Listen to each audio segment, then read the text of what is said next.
avons décidé de gagner du temps, mais le principal objectif pour nous étant toujours le même.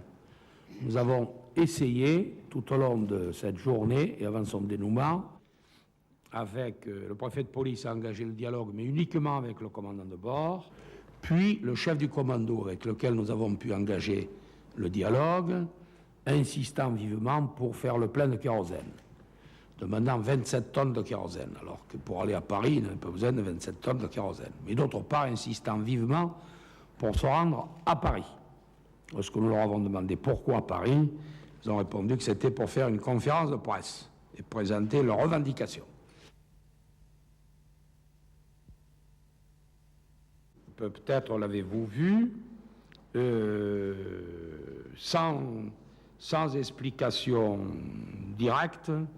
sans explication aucune même, et après avoir coupé tout contact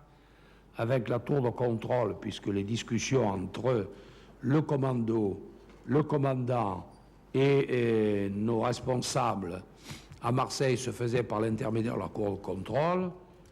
toute liaison a été coupée avec la tour de contrôle. Et l'avion a changé de place, et il a changé de place quelques minutes avant que le GIGN n'intervienne. Donc nous sommes trouvés dans une situation nouvelle, et entre-temps, nous avions reçu 2 informations directement nous indiquant qu'en réalité, notamment une émanant d'un correspondant anonyme, qui nous avait fait connaître, qui avait fait connaître à notre consulat général d'Oran qu'en réalité l'objectif des terroristes était une opération suicide sur Paris, les responsables de la sécurité civile, tandis qu'au ministère...